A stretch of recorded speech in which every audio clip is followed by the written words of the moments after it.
Bom dia a todos. Primeiramente aqui agradecer a presença de todo mundo aqui. Te deu 5 minutos para as pessoas poderem começar a entrar, tá? Para quem não me conhece, né, meu nome é Carlos, eu sou sócio da BP Tax, tá? Fico aqui no escritório de São Paulo. Hoje vai estar aqui com a gente falando, né, da declaração de imposto de renda, declaração do Banco Central, o Pedro Leite. Pedro é advogado, né, especialista na área de pessoa física, tá? E ele, né, que está coordenando essa nova área dentro da BP Tax, tá? A gente, com as alterações todas introduzidas, né, pela Lei 14.754, a gente verificou a necessidade de reforçar essa área, né, de crescer e poder dar o atendimento aos nossos clientes, não só em toda a parte offshore, que já prestamos, tá, mas também aqui toda a parte de Brasil, de imposto de renda, declaração do Banco Central. Então, como a gente tem aqui, né, muitas pessoas que não são clientes da BP, eu vou começar falando um pouquinho do que a BP faz, bem rapidamente, tá? A BP, né, é uma empresa, né, de consultoria tributária, tá, internacional e brasileira, aonde a gente é muito focado, né, em toda a parte de construção e manutenção de estruturas no exterior, né, e nessa linha de serviço a gente auxilia os nossos clientes, tá? Todos os aspectos contábeis, sucessórios, tributários, jurídicos, fiduciários, né? De tal sorte realmente que o cliente ele consiga fazer um investimento no exterior através da melhor estrutura, né? Tanto sobre a ótica tributária quanto sobre a ótica sucessória. Como é que a gente faz isso? Né? Hoje nós são 8 escritórios em 7 países, tá? E todos esses escritórios, né, ali com equipe multidisciplinares para poder atender, né, vocês em todas as frentes, tá? Então agora eu vou passar a palavra para o Pedro, né, que vai começar a falar primeiro da declaração de imposto de renda. Eu estava até brincando com ele ontem, né, falando que esse ano ainda é uma declaração tranquila, né, que a gente não está aí ainda com todas as alterações, né, que estão começando esse ano e vão ser refletidas na declaração do ano que vem, como tributação de dividendos, a tributação de grandes fortunas, né? Então, por enquanto, assim, não teve muita alteração em relação ao ano passado. A DCBE continua, né, basicamente a mesma, mas aí acho que é importante a gente vai passar aí pontos de atenção que a gente precisa ter, tá, nessa declaração. Pedro, é contigo. Boa, obrigado, Carlos. Bom dia a todos, pessoal. Prazer estar aqui falando com vocês hoje e tendo a oportunidade de abrir o primeiro webinar da BPTEX em 2026, tratando desse tema que eu gosto bastante, que é imposto de renda e declaração de capitais brasileiros no exterior. Bom, pessoal, reservei aqui uma agenda para falar com vocês hoje de 4 tópicos. Primeiro, a gente vai tratar sobre a visão geral de declaração de imposto de renda e DCBE, alguns aspectos gerais. Ato seguinte, vamos falar do imposto de renda especificamente relativo ao ano calendário de 2025, naquilo que tange as entidades controladas, né, que é a maioria das dúvidas que a gente recebe dos clientes. Ato seguinte, vamos falar um pouco de DCBE, né, a importância e o cuidado que a gente tem que ter no correto reporte ali das informações da DCBE. E, por fim, a gente reservou um tempo para tratar de dúvidas específicas. Então, vocês têm aqui na tela, na aba de cima, o Q&A, que é o perguntas e respostas. Então, vão submetendo as perguntas que tem, à medida que a gente for falando. Isso aqui é um bate-papo, então, à medida que a gente for falando, as perguntas forem cabíveis, a gente vai trazendo aqui, discutindo e falando. Então, fiquem à vontade. Pessoal, um disclaimer aqui rápido. É sempre bom colocar as premissas aqui, basicamente só para avisar vocês que o conteúdo aqui apresentado ele possui um caráter meramente informativo, né, não constitui um aconselhamento jurídico, tributário e contábil. As informações que a gente traz aqui é sempre com base na legislação atual, nesse momento, né, na interpretação da lei vigente. Tá? Então, posteriormente a gente vai disponibilizar o material, mas isso não significa que gera uma relação profissional. Tá?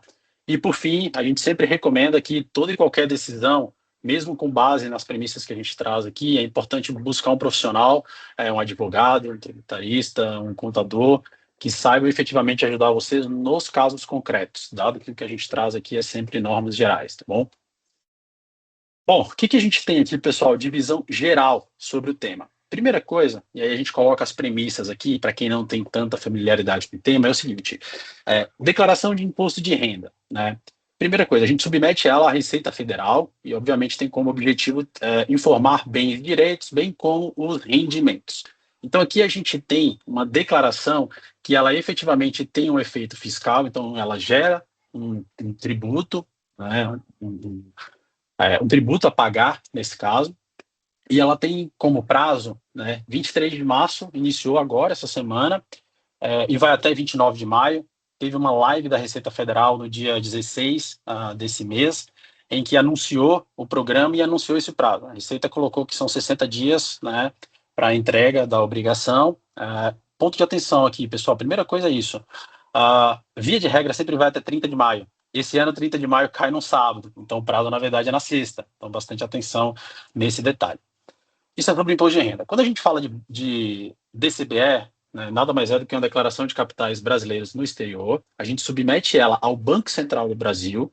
E as informações aqui, pessoal, não é de cunho tributário, mas é apenas um censo. Então, é para fins estatísticos. Então, o Banco Central ele quer saber quanto dinheiro dos brasileiros tem no exterior. Tá? Então, não gera tributo, mas a gente vai tratar especificamente, tem uma série de efeitos decorrentes do Banco Central que a gente precisa estar sempre atento. O prazo, 15 de fevereiro a 5 de abril. 5 de abril é semana que vem. Então, importante também se atentarem a um prazo. Um ponto que eu sempre gosto de trazer quando a gente fala de prazos é o seguinte: a BPTEX a gente sempre se organiza, né, como o Carlos comentou, a gente faz os balanços das nossas companhias.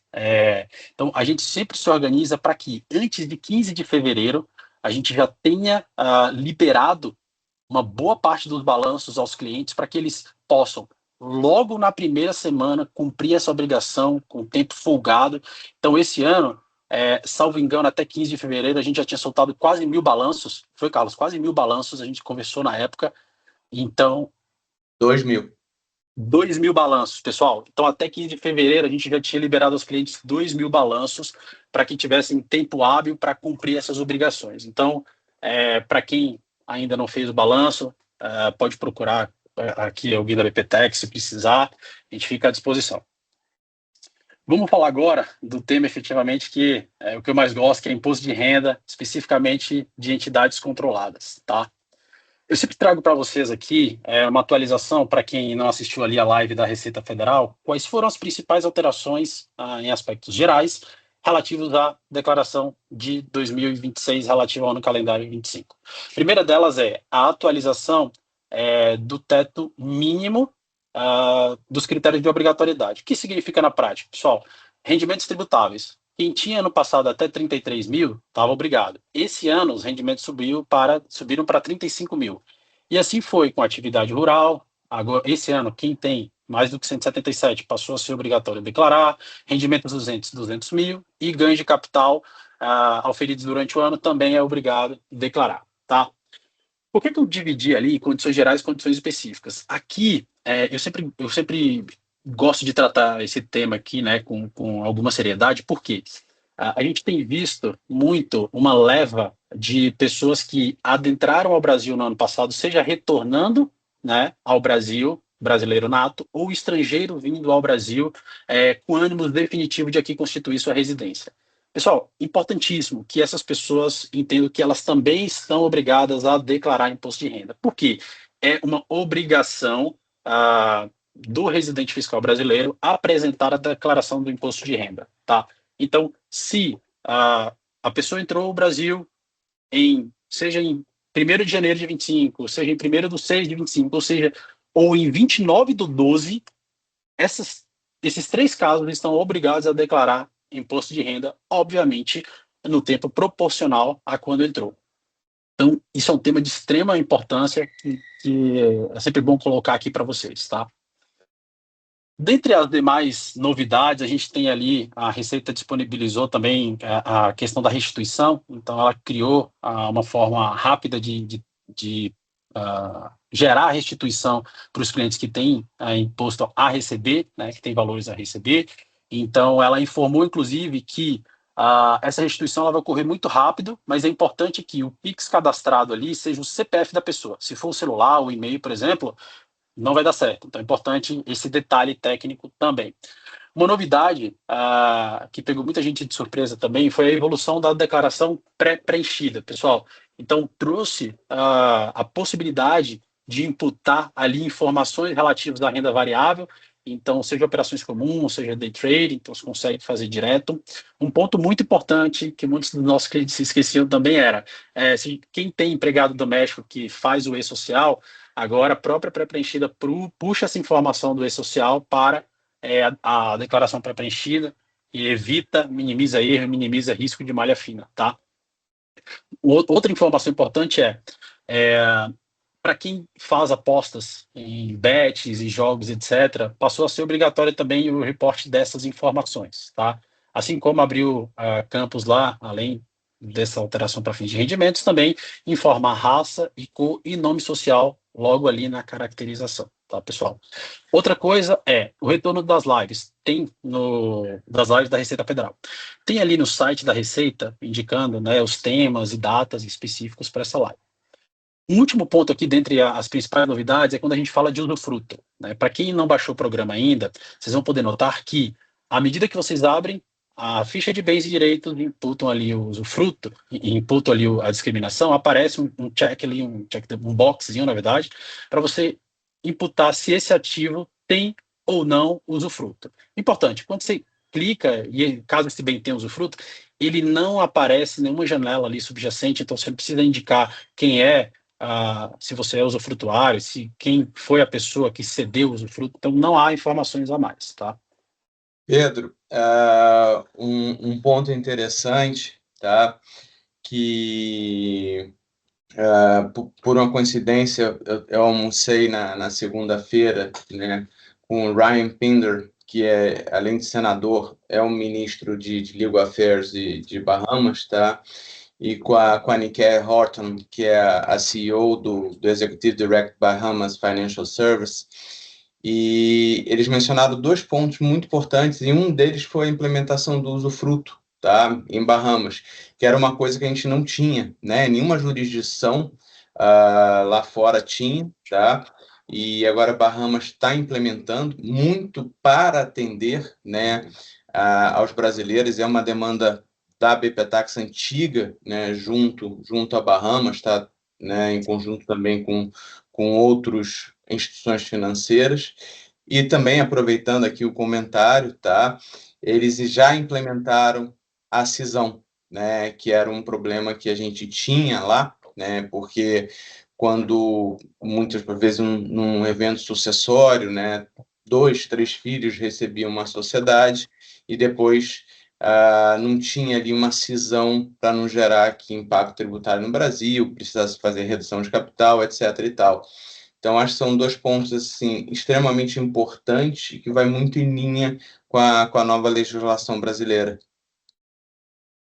Boa, obrigado, Carlos. Bom, além das outras alterações ali comentadas, aqui a gente entra, pessoal, especificamente na forma de reportar as entidades controladas dentro da ficha de bens e direitos. Então, aqui eu vou trazer para vocês efetivamente, na prática, como funciona. Quando a gente abre a ficha de bens e direitos e vai declarar ali no grupo 3, o código 02, que é a participação societária, né, a offshore, feito esses 2 inputs ali, aparece, obviamente, o campo de localização. À medida que a gente coloca a localização da entidade controlada, seja Ilhas de Bahamas, seja Ilhas Virgens Britânicas, Ilhas de Cayman, Ilhas de Neves, À medida que a gente imputa ali a localização, pessoal, aparece, quando clicamos no campo de discriminação, aparece automaticamente esses 9 itens como obrigatórios para constar na discriminação. E aqui a gente vai passar um a um para explicar para vocês como funciona. De ordem prática, qual é o primeiro ponto? Percentual de participação na entidade controlada. Ou seja, o contribuinte que está declarando a companhia, ele precisa reportar qual é a participação dele na empresa. E aqui, 3 pontos. Primeiro onde que eu acho essa informação, Pedro? Registro de membros, pessoal. Quando vocês constituem uma empresa aqui conosco, a gente manda um pack de informações para vocês. Dentre eles tem ali o ROM, né, que é o Register of Members. Então, é o registro de membros da companhia. Vai ter quantos membros são, quais são os percentuais ali de participação. Então, essa é a primeira informação. E o segundo ponto relativo a essa primeira informação pessoal, para que isso é importante no fim do dia? Para o seguinte, se eu, Pedro, tenho uma empresa em Bahamas, eu tenho 50% e minha cônjuge tem os outros 50%. Se eu aporto 1 milhão nessa empresa, significa que os meus 50% correspondem a 50% do capital social. A segunda coisa se essa empresa deu 100 mil reais de lucro no ano, significa que se eu tenho 50% da empresa, 50% do capital, 50% do lucro é meu. Logo, 50% do imposto também é meu. Então, notem que essa informação, ela parece simples, mas ela não é trivial. Ela guia, na verdade, uma série de outros impactos, que são esses que eu comentei. O segundo ponto, pessoal, que eu trago aqui, que a própria Receita pede, é para imputar se a entidade ela é controlada direta ou indireta, tá? E aqui, antes de entrar nesse conceito, um passo atrás. O que é controle, tá? O que a Lei 14.754 ela considera como controle? Pessoal, basicamente é o seguinte: se você, obviamente, pessoa física, tem a possibilidade de destituir administrador, se é você que determina o dia a dia da companhia, então isso é considerado controle. Ou se você tem mais do que 50% da companhia e, obviamente, pode dizer o que a empresa vai fazer. Então, em termos gerais, né, isso é o que significa controle, tá? Pedro, o que é controle direto ou indireto? Como o próprio nome já diz, se eu tenho uma empresa que eu detenho diretamente, ou seja, uma empresa em Bahamas, então a Bahamas é uma empresa controlada direta, pessoal. E a indireta é se eu tenho uma empresa detida por essa empresa em Bahamas. Ou seja, o segundo step, que é via de regra, a estrutura que a gente vê de muitos clientes é uma Bahamas, uma segunda empresa, seja uma outra Bahamas, uma BVI, ou uma empresa nos Estados Unidos, uma LLC, por exemplo. Então, essas empresas passadas da primeira é considerada controlada indireta.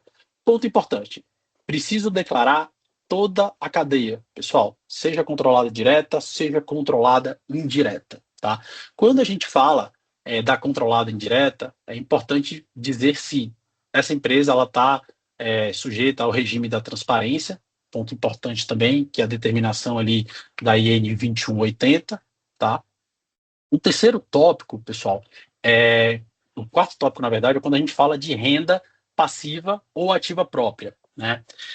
Por que eu coloquei entre aspas ali, para vocês entenderem? Porque o que acontece? Muito se fala de renda passiva, só que quando a gente vai ali na norma, não existe o termo renda passiva. O que existe, na verdade, é renda ativa própria ou renda ativa não própria. E discutíamos com um cliente há uns dias atrás exatamente esse critério técnico. O que é? Renda ativa própria, pessoal, é a empresa que detém, que explora uma atividade econômica. Quando a empresa não explora atividade econômica, e ali tem um rol de exclusão na lei, ele fala o seguinte: então, aqui não tem a renda ativa própria, basicamente a empresa que vive de renda passiva, que recebe royalties, juros, aplicações financeiras, dividendos e por aí vai. Na própria Lei 14.754 tem esse rol. Então, que via de regra é a maioria dos casos, tá? Que são rendas passivas. E o que isso é importante? Porque via de regra, pessoal, quando se tem controle dessa companhia, a companhia está sediada em paraíso fiscal, que é um termo indicado ali na Instrução Normativa 1037, e essa empresa ela detém uma renda passiva, né, maior do que 60%, o que a gente tem? O regime de tributação anual, ou seja, todo ano, por regime de competência, o que for apurado entre 1º de janeiro e 31/12, tributa-se a empresa, tá? Tributa-se o lucro da empresa. Isso é o que a gente chama do regime opaco, né, que é a tributação automática, tá bom?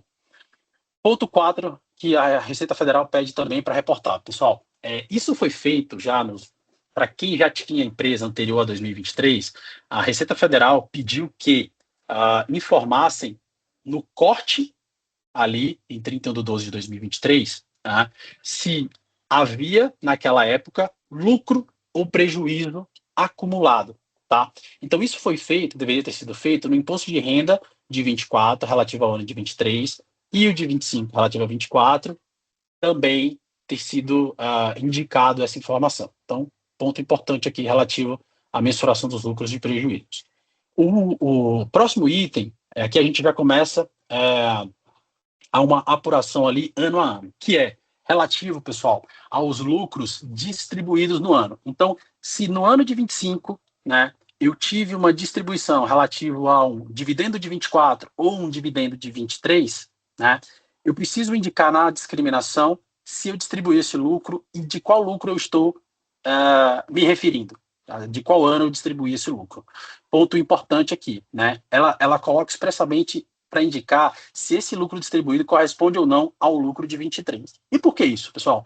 Porque é o seguinte, a partir de janeiro, né, com a vigência, com a entrada em vigência da lei 14.704 em janeiro de 2024, houve um corte no tempo e no espaço dos lucros até 23 e a partir de 24, lucros apurados anualmente, tá? Então é por isso que a lei pede para indicar de onde veio esse lucro, tá? Ato seguinte, eles também, a Receita Federal pede também, solicita que haja um reporte ali do valor do lucro ou prejuízo apurado no próprio ano calendário pela investida, seja direta ou indireta. Então, todos os anos deve ser feito ali o reporte do lucro anual. Então, o lucro de 2025, esse ano agora, deve ser informado na ficha de bens e direitos o lucro. Mas não só, pessoal, não só na ficha da empresa. É preciso que após declarada a empresa, abre-se uma nova linha, tá, na própria ficha de bens e direitos para imputar o crédito de dividendo a receber do ano. Tá? Então, é muito importante fazer esse controle dentro do próprio imposto de renda. Por quê? Porque essa informação, pensamos num prazo médio e longo prazo.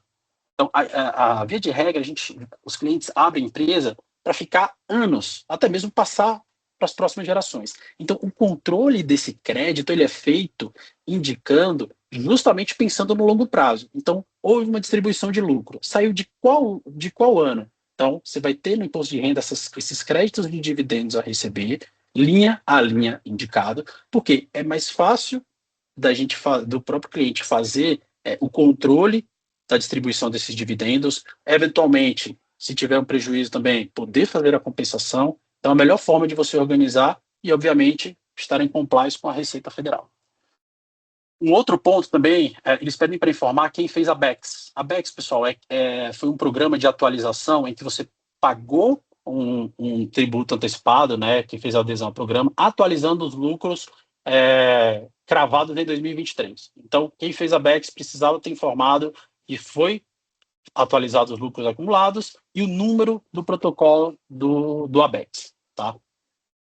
Ponto importante aqui, esse eu considero, até destaquei ali, eu considero um ponto bastante importante, é o seguinte, a Receita ela colocou especificamente a determinação de que quem utilizou o método de deslocar parte do lucro para a conta de resultados abrangentes, que informasse na ficha de bens e direitos qual o valor do saldo registrado nessa conta.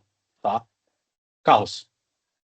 Não, eu acho que aqui, né, Pedro, acho que tem duas observações importantes aqui nessa ficha que você comentou, tá?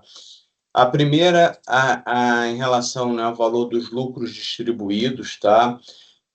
Lembrando que quem distribuiu o lucro de 2024 tem que reduzir, né, a linha de crédito disponível ao acionista, tá?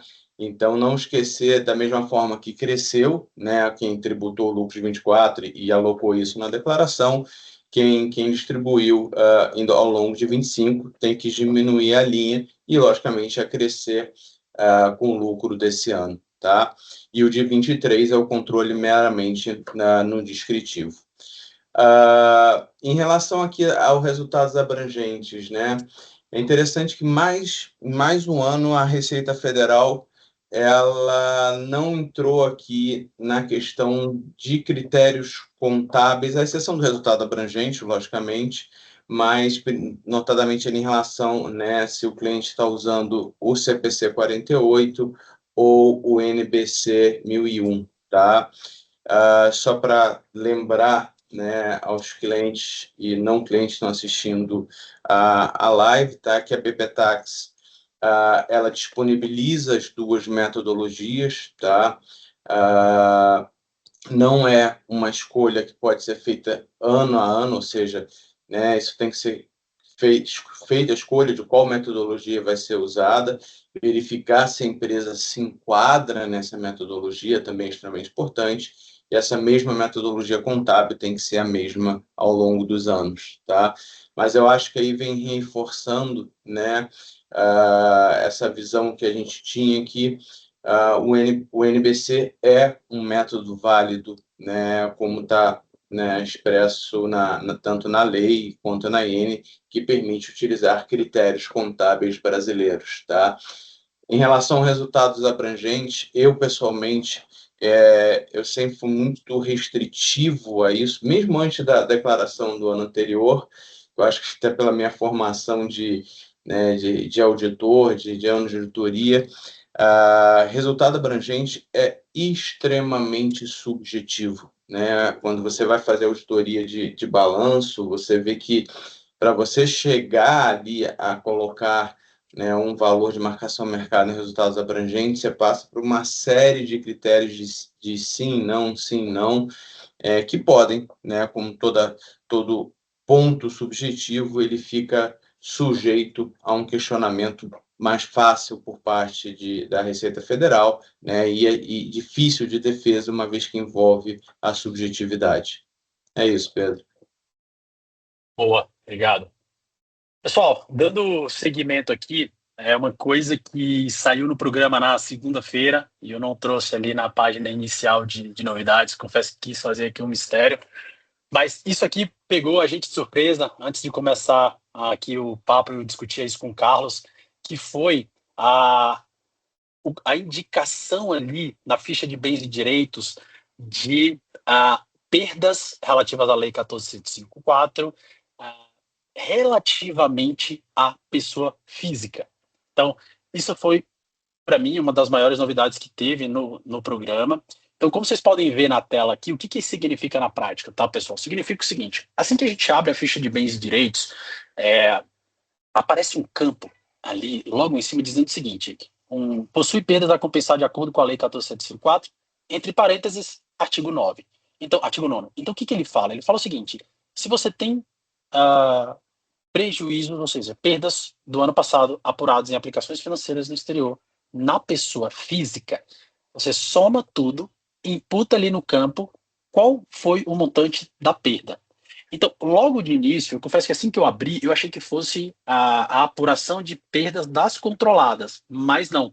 Quando a gente faz a remissão ali para o artigo 9º da 14754, a gente pode notar que, na verdade, se refere à pessoa física. Por quê? Porque dentro ali do caput do artigo 9º, ele faz a remissão também ao artigo 2º, que fala especificamente de aplicações financeiras de pessoas físicas. Então, na prática, o que a gente tem? Eu trouxe aqui 2 campos de simulações para vocês com base nas hipóteses previstas no artigo 9º. Então, como funciona? Tá? Nesse nosso exemplo, ano passado foi apurado R$30 mil de perdas na pessoa física. Então, entre ativos, né, gerou uma perda de 30 mil. Ok, esse ano, como que a gente reporta essa perda? Imputa ali, naquele campo, o valor da perda, soma-se tudo, imputa ali o valor da perda da pessoa física, e automaticamente, como é que ele se conversa com os demais campos do imposto de renda? Na hipótese do CAPT, pessoal, que é basicamente quando você tem a compensação entre ativos financeiros detidos unicamente pela pessoa física, significa o seguinte, nessa hipótese 1, a pessoa física ela teve um ganho durante o ano de R$35 mil. Então, como que se opera a compensação de perdas e ganhos no ano de 25? observando um prejuízo de 24 nessa hipótese. O próprio programa, pessoal, ele puxa ali na linha prejuízo do ano anterior, como vocês podem ver, tá? Aqui vocês conseguem ver que tem o saldo, né, do ano anterior, de 30 mil. Então, ele gera o ganho, observando que nessa hipótese, a gente teve um imposto devido, teve um imposto pago no exterior, que nesse primeiro momento eles fazem uma compensação do imposto pago, referente ao imposto devido, e gera a base de cálculo, tá? E notem que, se eu tenho o saldo do prejuízo anterior, do ano anterior, de menos 30 mil, e esse ano minha base é de 25, qual é a base que sobra? Menos 5. Ou seja, significa que esse ano eu não tenho imposto a pagar, mas não só. Se eu não tiver nenhuma hipótese outra do artigo 9º, esse menos 5 que vocês estão vendo, eu ainda posso carregar para o período posterior. E aí sempre surgem aquelas primeiras perguntas. Mas eu não posso compensar com o restante? Não, pessoal. A perda de aplicação financeira no exterior se compensa só com a aplicação financeira no exterior, tá? Pode compensar entre classes, mas não com outros rendimentos. Ponto importante aqui. Hipótese 2 é quando a gente vai para o parágrafo 1º do artigo 9º, que é o seguinte: a pessoa física ela tem tanto aplicações na própria pessoa física, aplicações diretas, como ela tem uma entidade controlada. Então, nesse segundo exemplo, o que nós temos? Nós temos aqui o mesmo prejuízo de 30 mil da pessoa física, tá? A hipótese que na pessoa física ganhou-se 20 mil no ano, teve um imposto devido de 3 mil e não teve nada pago no exterior. Então, qual é a base de cálculo dela nesse primeiro momento? 20 mil, pessoal. Menos 30 mil de prejuízo do ano anterior, 10 mil me sobra ainda de prejuízo no ano. Aí vem o parágrafo 1º e fala o seguinte: olha, se você tem perdas da pessoa física que superem os teus ganhos da pessoa física, possibilita-se, nesse caso, abater, ou seja, compensar com eventuais ganhos de entidades controladas. E esse é exatamente o que a gente pode ver aqui no demonstrativo da apuração. Então, LD são os lucros e dividendos de uma entidade controlada, que nesse caso teve 30 mil no ano. Quanto de imposto devido? 4.500. Portanto, a base de cálculo é 30 mil. Só que notem que sobrou 10 mil. Então, ele abate dos 30, chega numa base de cálculo de 20. Sobre 20 mil, eu tenho um imposto devido. Então, notem que, automaticamente, o próprio programa ele faz essa aplicação do parágrafo 1º do artigo 9º. Isso aqui, literalmente, é uma novidade, saiu na segunda-feira, nesse programa de 2026, para fins de apuração. Notem que todo esse raciocínio aqui, ele já é o passo final. Qual é o passo antes? Fazer a apuração correta, item a item, ativo por ativo, para aqueles que detêm na pessoa física. Então, para a pessoa física, assim, é um pouco chover no molhado, mas é importante colocar.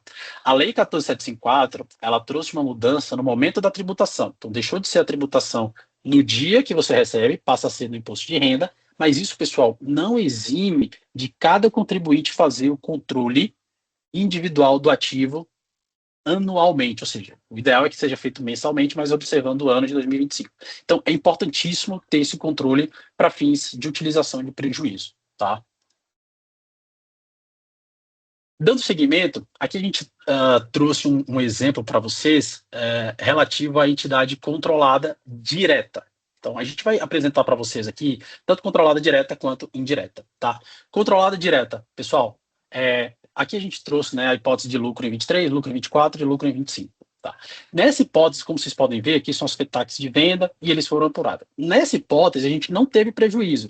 Então, como funciona na prática? Funciona que os lucros, como eu disse anteriormente, eles precisam ser indicados numa linha específica de crédito de dividendos a receber. Então, apurados posteriormente a 2024. Então, grupo 05, código 99 e nesse ponto específico de crédito de dividendos a receber, tem duas formas de fazer isso, tá? Primeira forma é o seguinte: abriu-se uma linha e soma todos os lucros, indicando na discriminação o lucro de cada ano. Essa é uma forma. A outra forma é reportar linha por linha relativa a cada ano que se teve o lucro, tá? Existe uma forma certa e outra errada? Não, pessoal. É só uma forma de melhor controle visando o longo prazo para fins de controle próprio no imposto de renda. Então, é sempre importante colocar isso, que é a melhor forma que você, contribuinte, controla os teus lucros dentro do imposto de renda, tá? Crédito de dividendo de entidade controlada indireta. Aqui a gente tem uma hipótese em que a ABC BVI detém a CBA LLC, ou seja, uma LLC é uma controlada indireta. Importante, aqui a gente fala, na verdade, que esse nível de controle ele não é mãe e filha. Ele, na verdade, funciona como irmãs. O que significa na prática? O prejuízo que eu tenho em uma LLC, por exemplo, que é uma controlada indireta, eu não abato, pessoal, do lucro da BVI.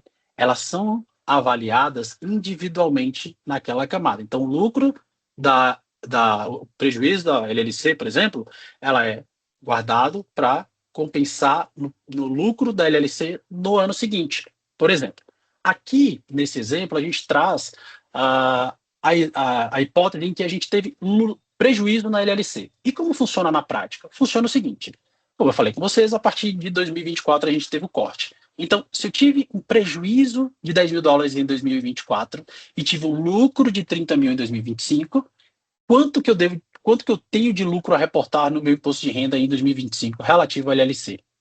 20 mil dólares. Com a taxa de câmbio de 5,50, 110 mil. Ponto importantíssimo. A 14754, pessoal, determinou que seja declarado as controladas diretas e indiretas separadamente. Então, eu tenho que criar uma linha para controlada direta na ficha de bens e direitos, outra linha para controladas indiretas. E nessa discriminação, eu tenho que reportar proporcionalmente, né, o valor do capital social, o valor do lucro em cada controlada, mas não só. A linha de ficha de bens e direitos, a linha, né, de créditos e dividendos a receber, na ficha de bens e direitos, também deve ser uma para cada controlada. Então, uma para controlada direta e uma para controlada indireta. Como vocês podem ver na parte inferior, exatamente dessa forma. Então, eu crio uma linha de lucro e dividendo para controlada direta e outra linha para controlada indireta. Tá bom? Então, tratamos até aqui, basicamente, das principais alterações naquilo que se refere às entidades controladas para fins de imposto de renda. Então, se tiverem alguma dúvida, fiquem à vontade, podem ir mandando aqui no Perguntas e Respostas, que ao longo do tempo a gente vai respondendo. Bom, o que a gente tem para fins de... Oi? Eu acho que tem algumas perguntas aqui, acho que interessantes sobre a declaração, antes de a gente entrar na DCPE. Duas aqui que eu achei Claro. interessante. O seguinte, a primeira pergunta é, quando a gente tem, tá, uma Bahamas e uma LLC, tá, as duas opacas, qual o capital da LLC que eu aloco na ficha de bens e direitos, se no capital da empresa de Bahamas já está contemplando o investimento da LLC? Pois é, aqui a gente tem duas situações, Carlos. Primeiro é o seguinte, para quem já tinha essa estrutura anterior a 23, então deveria ter feito isso em 24, né? A própria instrução normativa, assim como a lei, ela determina para você fazer um proporcional, né? Para fins de declaração. Para os clientes que têm essa estrutura posterior a 2024, é sempre o proporcional do capital social. Então, até nos nossos balanços, né, tanto de LLC quanto de BVI, aparece lá o valor do capital social, que é o valor que a empresa controlada direta aportou na empresa controlada indireta LLC. Então, aquele valor em dólar, peguemos o valor em dólar e multipliquemos ali pela PTAX do dia do aporte, né, o dia que foi aportado o valor. Então, esse valor é o que vai constar na linha da LLC de capital social. Por quê? Porque essas informações elas têm que se conversar. O valor que eu reporto na linha da LLC tem que estar batendo com o que consta no meu balanço de capital, na linha de share capital ali, de capital social. Então, via de regra, é assim que a gente faz o reporte proporcional ao capital social. Tá? Então, ou seja, se eu mandei, só para deixar mais claro aqui para as pessoas aqui, se eu mandei 100, né, eu peguei, deixei o investimento financeiro de 70 na offshore, tá, e comprei uma casa de 30 na LLC, tá? Então, eu vou botar o capital social do offshore vai ser 70 e o capital social da LLC vai ser de 30. Exato. Tudo isso vai estar constando nos balanços, todas essas informações, de maneira muito didática para fins do cliente, mas é exatamente isso. É sempre o proporcional do que a BVI aportou de capital na tua controlada indireta. Então, e aí a controlada indireta, que no caso a LLC, foi quem comprou a casa. Então, que é o valor do ativo. Então, o valor de capital social aportado na LLC é exatamente isso, tá? Perfeito. A segunda pergunta que fizeram aqui é naquele teu exemplo ali da hipótese 1 do artigo 9, tá? Que é em relação à base de cálculo, que é de 25 mil. O pessoal pedindo aqui para explicar como é que chegou esse 25 mil de base de cálculo.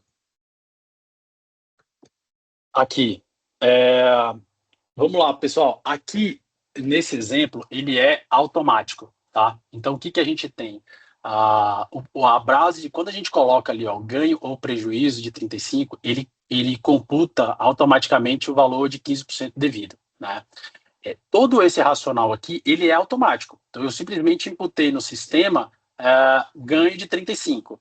Ele considera um imposto devido. Só que quanto que eu considero de imposto pago no exterior, que já foi retido na fonte, via de regra? 1.500. Então, automaticamente ele chega na base de cálculo de 25 mil.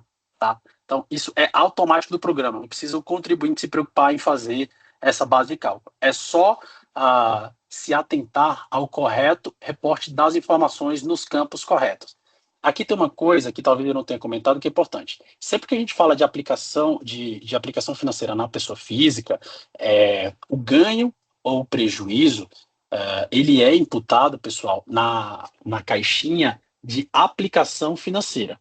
Lucros e dividendos, aquela outra caixinha que aparece, é única e exclusivamente para entidades controladas, tá? Então, via de regra, é esse o racional que a gente tem. Perfeito. Bom, se tiverem mais dúvidas, vão mandando aí, tá bom, pessoal?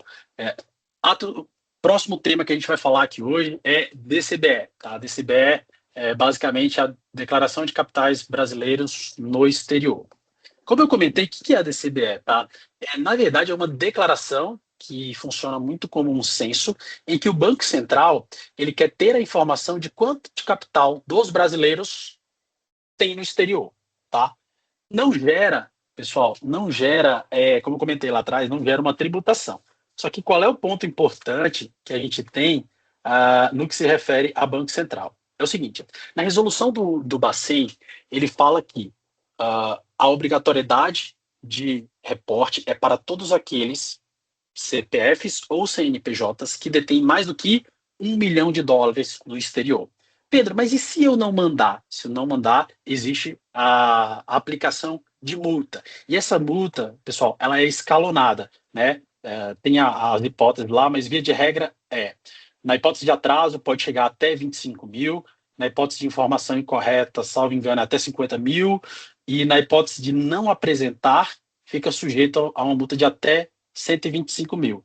E, no pior dos casos, se houver a apresentação de informações falsas, pode chegar até 250 mil essa multa.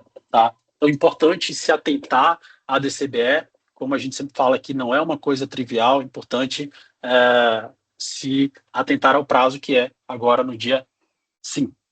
Bom, como eu já comentei, a principal diferença é que a DCBE, via de regra, é declarado o valor de mercado, pessoal. Então, os ativos que vocês têm na pessoa física, a própria entidade controlada, valor de mercado dela, é imputado na DCBE sempre valor de mercado, diferente do imposto de renda, que a gente coloca o valor de aquisição, tá? Então, são métricas diferentes. E o que que a gente coloca na DCBE? O que que é importante, o que que é indispensável reportar?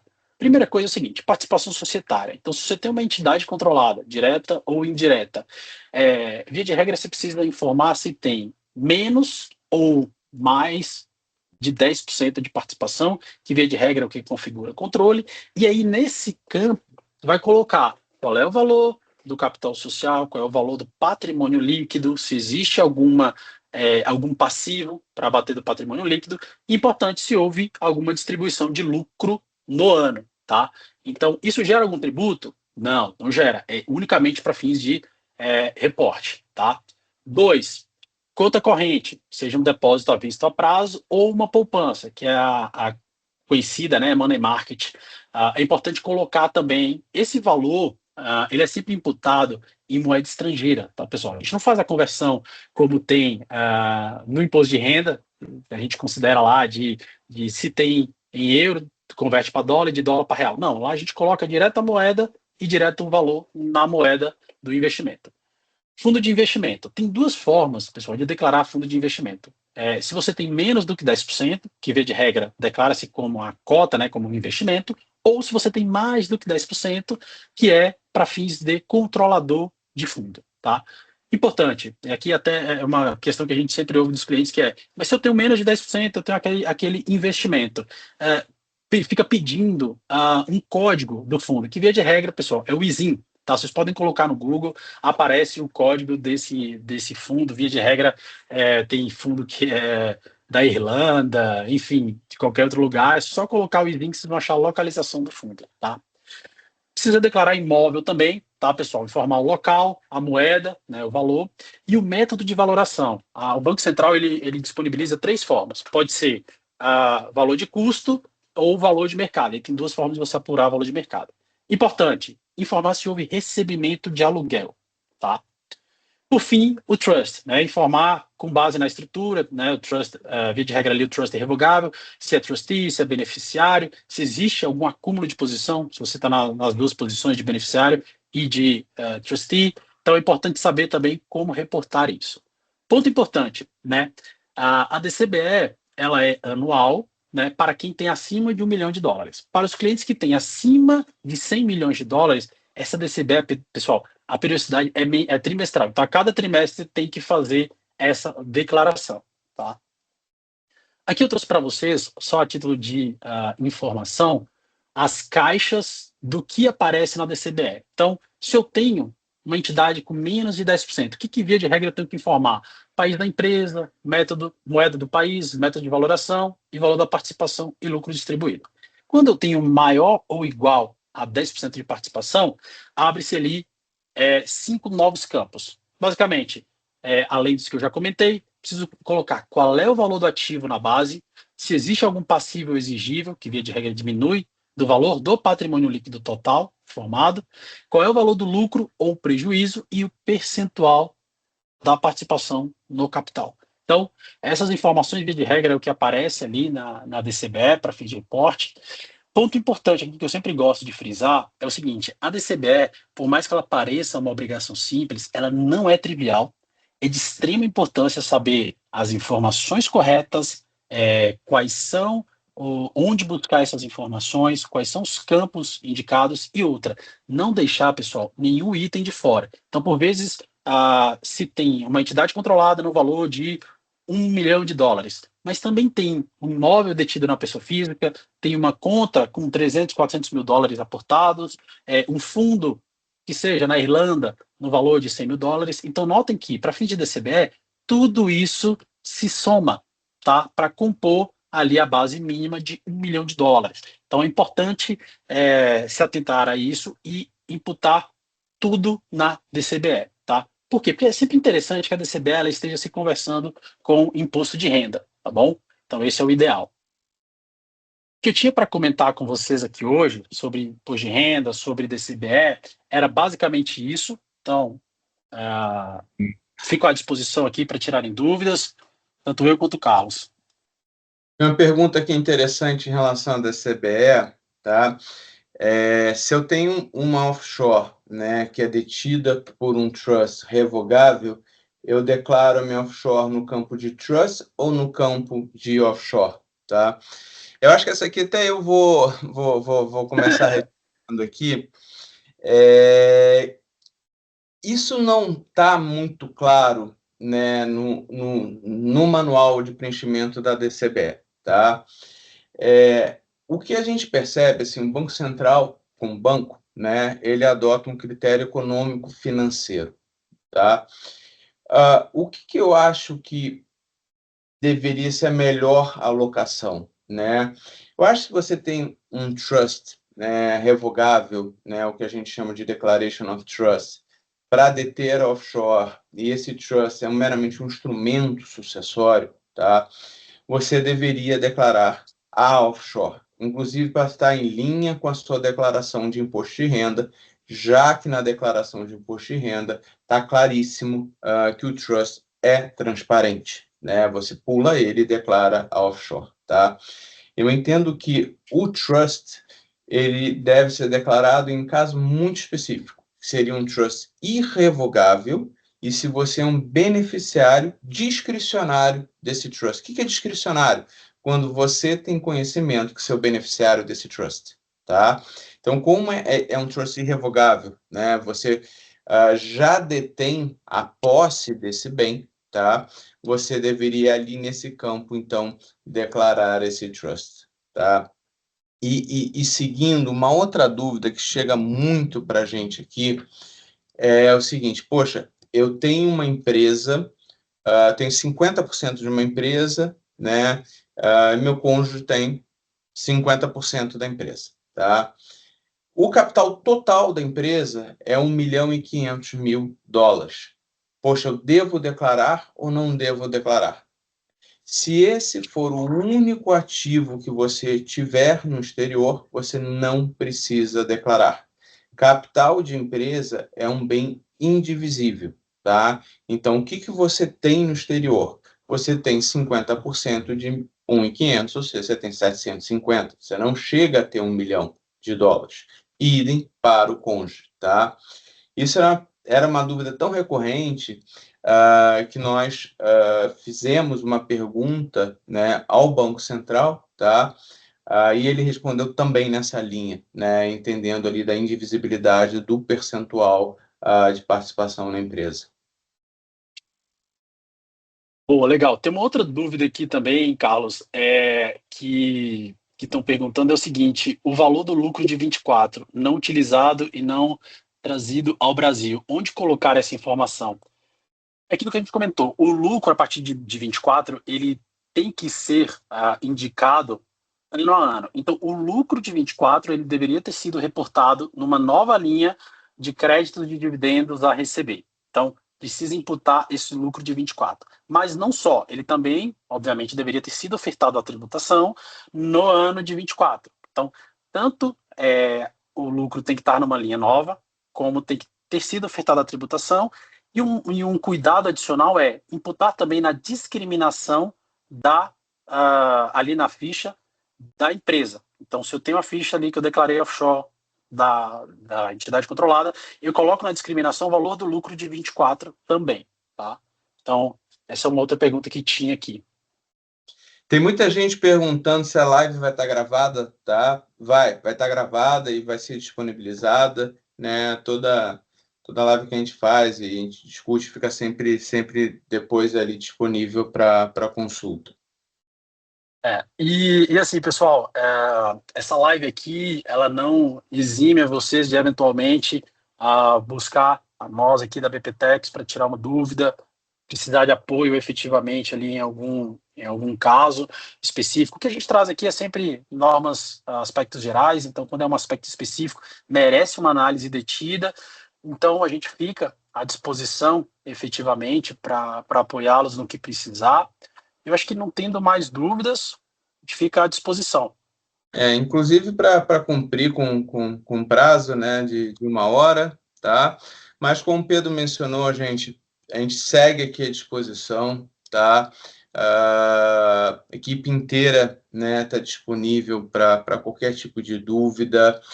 Um ponto importante, tá, que eu acho bem interessante comentar aqui nesse minuto final, a equipe do Pedro, ele faz 2 tipos de trabalho, tá?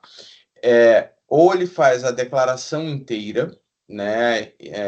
Aí toda a parte Brasil e parte exterior, e também faz só a parte internacional, né? Porque a gente acaba tendo vários clientes que os contadores já fazem isso há muitos anos, etc. e tal, mas às vezes sempre tem dúvida nessa parte internacional. Então, funciona muito bem, né? Como é que é a sistemática? O montador faz a declaração antes do envio, né? Ele manda a cópia de segurança, tá? Para a equipe do Pedro, a gente imputa toda a parte internacional, seja offshore, seja pessoa física, tá? Devolve a cópia de segurança ao contador, ele vai e remete isso, tá? À Receita Federal. É isso aí, pessoal. Mais uma vez, a gente fica à disposição no que precisar. Mais uma pergunta aqui que acabaram de fazer, tá? Acho que a gente já tem um tempinho que apareceu aqui. Acho que aqui foi muito que eu comentei, né? Tem uma offshore com trust de 1,5 milhão, que o casal detém 50% cada um. Não precisa fazer DCBE, tá? Porque, logicamente, assumindo que esse é o único ativo no exterior, né? Que não existam aí outros ativos para chegar a 1 milhão. Porque nesse exemplo aqui, do nosso cliente, cada um tem 750 mil dólares. Né? Então, isso está resposta formalizada pelo Banco Central, tá? Então, é bem seguro essa posição. Exatamente. Pessoal, sempre que a gente discute sobre o tema, tanto eu quanto o Carlos, que a gente sempre volta às premissas básicas. Qual é o critério 1 da DCBE? 1 milhão por CPF ou CNPJ, tá? Então, se eu não tenho, então a gente já começa daí. Aí, nesse caso, se você tivesse mais do que 1 milhão para cada um, aí a gente discutiria a necessidade de declarar e como reportar. Que é importante ter apoio em como reportar corretamente. Então, é basicamente isso. Então, gente, queria agradecer aqui a presença de todos. Foi mais uma vez excelente a participação, perguntas, e seguimos aqui à inteira disposição, não só eu, Pedro, como meus sócios, toda a equipe da PP Tax, tá? Para auxiliar vocês aqui no que for necessário. Muito obrigado, gente. Obrigado, pessoal. Um abraço a todos. Abraço, tchau.